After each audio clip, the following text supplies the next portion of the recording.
Jan's on her way in, and I think she's got Tom Horne and John Huppenthal with her, and so this is our first stop on a trip around the state for the next couple of days, and obviously there's only 26 days left, but who's counting? Yeah. And you know, we've got. I know that Jan has a lot to say, but maybe I would just make a couple of comments.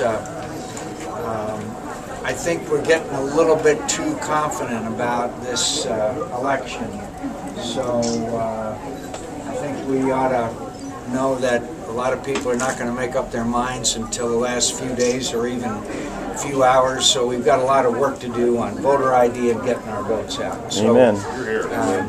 I just worry a little bit, you know, that we got to crank up that enthusiasm a little bit here for these last 3 to 3.5 weeks, but I do believe that it's very possible that we could take over both the House and the Senate.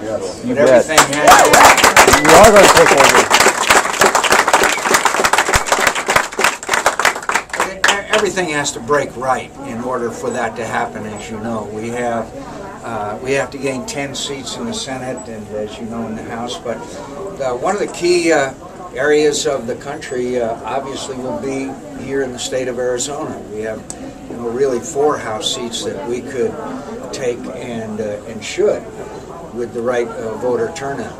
I've been very impressed with both Jesse and Ruth McClung's campaigns. I've been very, very impressed. Yeah.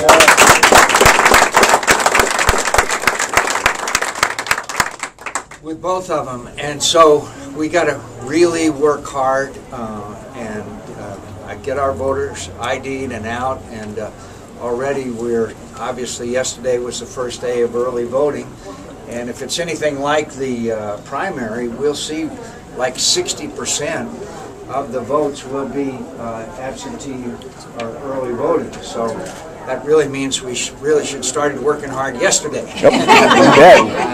And so, but with as I mentioned, the governor's coming, and we'll have a lot more to say. I just saw Jesse Kelly. I was down at John Justice show this morning, and he was following me. I'm really very impressed with the campaign that Jesse ran, a real grassroots campaign. By the way, I think on Saturday there's a Tea Party event that I think you all know about. Yeah, something that Reed. It's going to be I'm sure a great event. Perfect field. Yep. I'm going to be down here for that with Jesse, and I'm sure Ruth also will be there. We'll be there.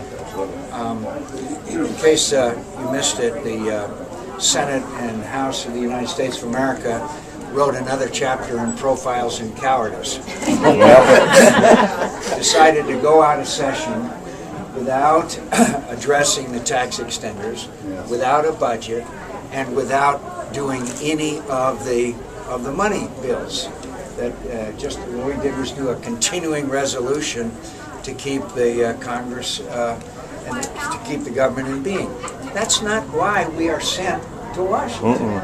They're sent. They said that, well, they didn't want the Democrats to have to make tough votes. I thought they sent us there to take tough votes. And so now we have a situation where businesses, large and small, all over Arizona and all over the country, have no certainty about what their taxes are going to be, about what the next regulation that's going to be coming down. And so, obviously, people who otherwise, if they had some certainty, would invest, create jobs, are not able to do it. Here's a small business person right here. And right, candidate Robert? for District 27. Is that correct? Yeah, Robert Compton, that Compton guy. And I'm running. I want to be in the state legislature. Started down in Arizona. Yeah. So, so I think it's obvious that they're going to try to do some things in a lame duck session. We're not going to let them do that.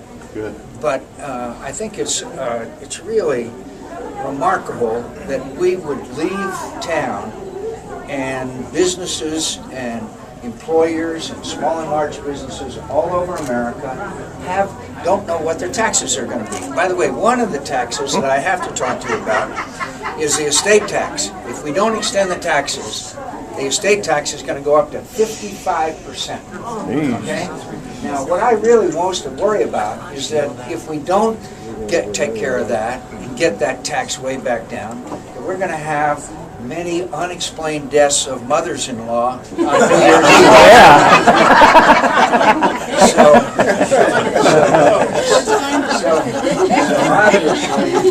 obviously, we want that estate tax back down. Well, people should be able to pass on to their children and grandchildren if they want to.